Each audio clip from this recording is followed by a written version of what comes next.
Welcome everybody and welcome to the Tomb of Illumination. Something I've just realised or just come across was if I just speak into my phone, Patreon, Tomb of Illumination, bingo, up pops my site, my Patreon site, just like that. Because they made it quite difficult on Google if you type it in. They'll bring up all sorts of other BS that was not around at the time I came up with this name. They tried to hide it, drop me down the list. But if I speak into my phone, there it is, bingo. And if you try and find this on my Patrons through YouTube or whatever, it's very difficult. It might take you to that icon of a boat, I think, or some little ship or something or other. And it says not available or something or other, but there's a little black, I think there's a little black circle there which says take me to the site or whatever. You just push the little black icon, but it's easy just to go this way. So if you like my videos or like this sort of thing, go there, get into Saints, and you're going to find a lot of information that's never been revealed before. So today what we're going to do is talk about Christ.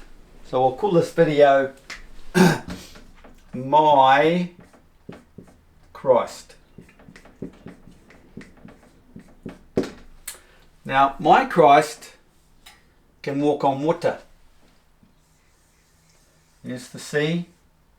There's the Christ. Moving across the water. Across the horizon as it changes seasons. Because it's the sun. Okay? My Christ said,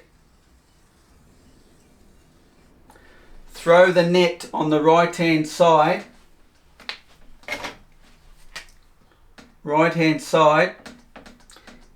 and you will catch the fish. Well, my sun here is this sun here that forms the sun's analemma. You all should know what a sun's analemma is by now. And it concerns the right hand side, which is the 6th, or you could say the 30th of August to 6th September. Okay? Right there. That's the crossing of the sun's analemma. So my sun crosses at this point here of the sun analemma.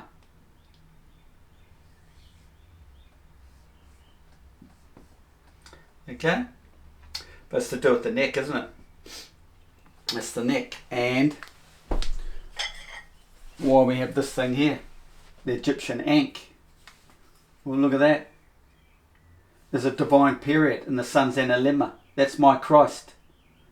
Despite what all you Christians think about Egyptian mythology or whatever, it's all Christianity comes from the Egyptians. Okay? Eternal life. You go through this event, rebirth, at this particular time of the year. You can hold one of these, or they sometimes you see it put towards their mouth, because the mouth represents the breath of life. You are not alive until you are reborn. It's written in the Bible. Till you come to me. To get to the Father, you go through me. You have to go through Christ awakening. Raise your Christ. Otherwise you do not become immortal. You do not have everlasting life. And you obviously have not raised your Christ. Raised your Christ, which is raising your soul. We all have a soul, but not everybody can raise it. You do not become immortal till you raise your soul. That means that's to do with your chakras, your kundalini, whatever. Get that snake up the top into your head. Wake up the dormant part of your brain. There's 2 hemispheres, look. It's for another video actually. So there's my Christ. Also, cast your nets on the right hand side to catch the fish. You may have seen one of these before.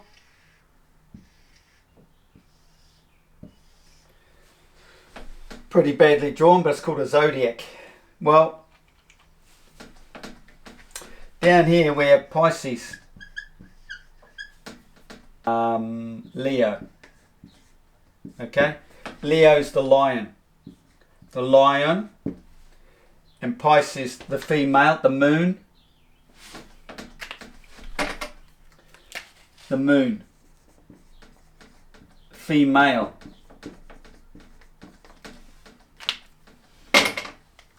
This is the sun, Christ, the male. Pisces the female is S. Okay, what's that connected to? Okay. Oh. Lioness. Lioness. Why is Sekhmet? Is it Sekhmet? Sekhmet is presented as the lioness. The god, the Egyptian god, Sekhmet, lioness. But that's only one of maybe hundreds, but tens, heaps of representations of the divine event, all described in the Jesus story. So on the right hand side, this is how you draw the zodiac. You put Cancer up here, because Cancer, this is Cancer. Cancer is up here. Okay, it's at the top. Down the bottom we have December, Capricorn.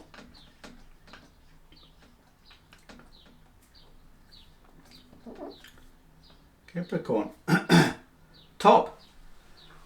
So there's your top, there's your bottom, there's your December. Leo, Pisces. Down the right hand side, cast your net, you'll catch the fish. Fishes. Pisces. What else can I say about Christ? Christ, the sun. Christ is the sun. My Christ, because there's my Father.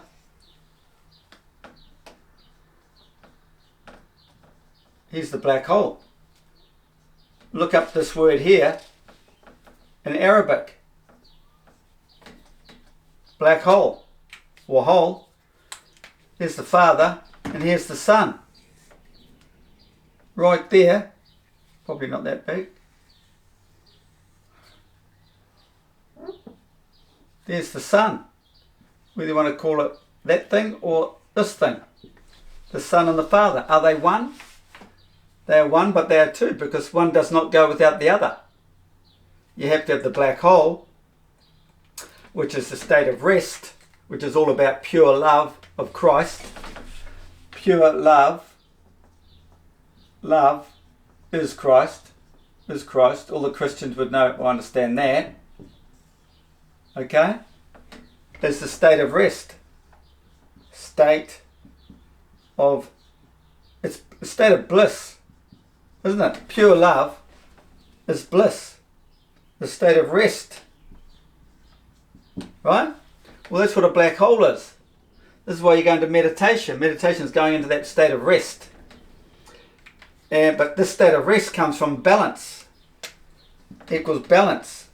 Get rid of that dim. State of rest represents balance. Okay? So, out of chaos comes, what do they call it? Out of chaos comes, I don't know, out of chaos comes rest or something or other. Well, initially there's all this chaos. And that chaos is our reality, our world is created from this friction around the black hole.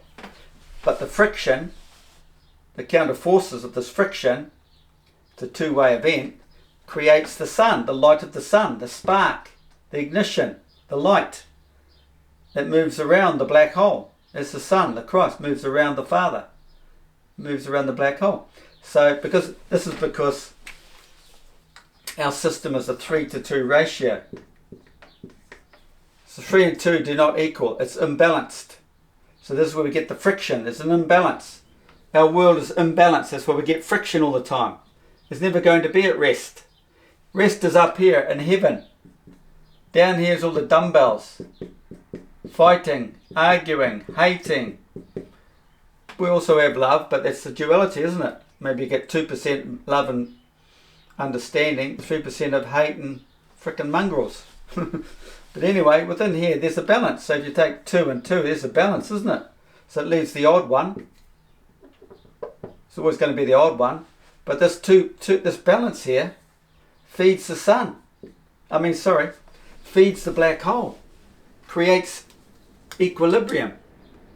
That's the marrying in physics with the two. Long story. It comes together. They marry and find balance. That's the neutral. The neutral, the proton, and then you've got the moon, which is the you call the electron. So while I'm here understanding, okay, so let's get rid of that then, eh? Clean the mess up.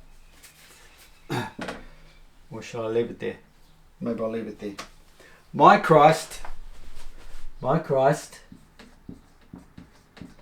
has a Mary.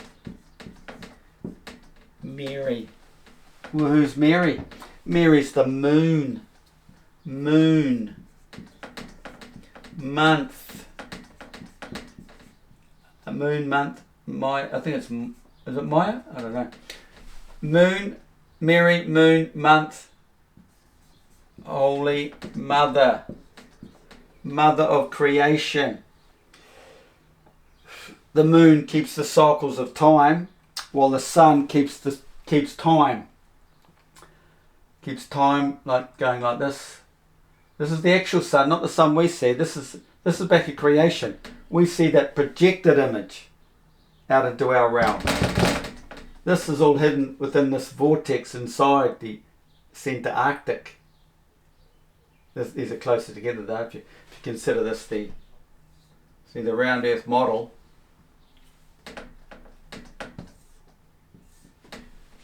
We'd have the centre Arctic here, right?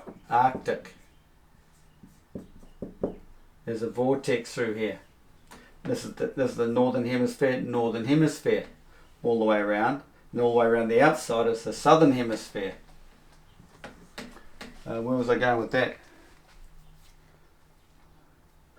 That's how my mind works. Anyway, Mary, moon, mother, my mother.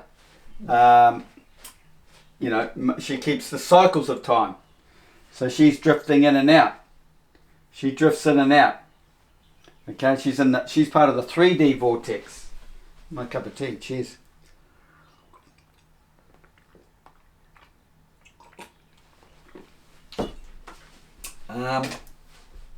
Because this is looking down on the 2D plane. So there's your 2D plane, and then you got the vortex. Well, the moon's down here in the 3D. This is the 3D. There's the 2D plane up here, the ecliptic plane, 2D. Everything comes from the 2D plane, but we're expressed from this 3D zone. Thanks to the light of the sun being up here. Once the sun was illuminated, then it exposed this realm. And we've all come into the light. We're all light beings in this exposed, exploded 3D realm now that's been expressed out of the toroidal field. Toroidal field. We're out here on that plane of inertia. Up here.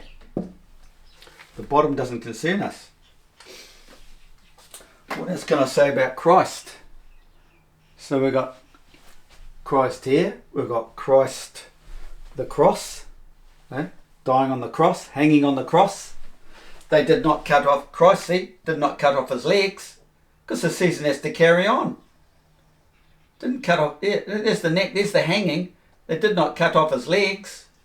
Because the cycle has to continue. And then go back up there to the Northern Hemisphere summer. This is the Southern Hemisphere summer. Why is it a lot bigger down here? Probably the same reason. Look, see, they're magnetic field lines if you could look down on Earth, but they're infinite.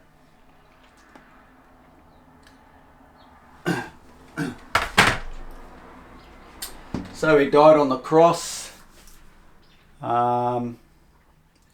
And it's all about the divine awakening of man's rebirth, okay? The whole Bible is about man's rebirth. And, you know, Jesus was a king, right? King.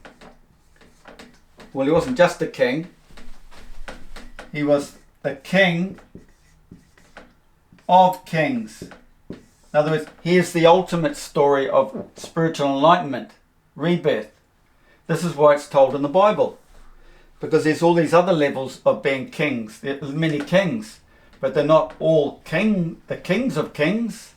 There's only one boss, King of King. That was the Christ event, that time. It followed a full solar eclipse. And this spiritual enlightenment involves your moon sign when it becomes full moon. But it has to happen at a certain time. There's just a myriad of positions and understanding where those positions are. So this is what you'll get through my Patreon up here if you want to expand on it. I don't reveal everything on YouTube. Not everybody is deserving of the truth, okay? When someone's prepared to just give me a little bit of coin and support me, well, they deserve all this divine information. It's not out there in the public arena. So what else can I say about Christ? Well, you know, there's the 6th day of creation, 6th day of September. What happens 40 days and 40 nights later? Well, 40 days and 40 nights after that, it's the 17th day of the 2nd month. Well, that's in the Bible, isn't it? When the waters receded. Go look it up. Also, in many of the other stories, you get 15 and you get 16. Because this divine event coming down this way is for the Southern Hemisphere, which concerns 16 days. A 16-day cycle. The smaller, looks slightly smaller up here. 15-day cycle. It's dying. Day cycle. And like this whole divine Jesus story is about creation, which is your birth, your rebirth, coming into life. You are a living soul. You are now a living man. Okay? There's a lot of talk online about all this corporate language, how to get around it, but in truth, a living man is reborn, and the Freemasons run the whole system. They know all this stuff, and that's why they've tricked everybody. They sign their lives away at birth. So it's a divine awakening, rebirth. This is the true meaning to life. You're not alive until this happens. You think you are, and you think you know everything, think you're intelligent. Just listen to all the idiots online. They know nothing. They sit there and talk all day about nothing. They give you nothing at the end of the day. Well, you think they have, maybe. They haven't.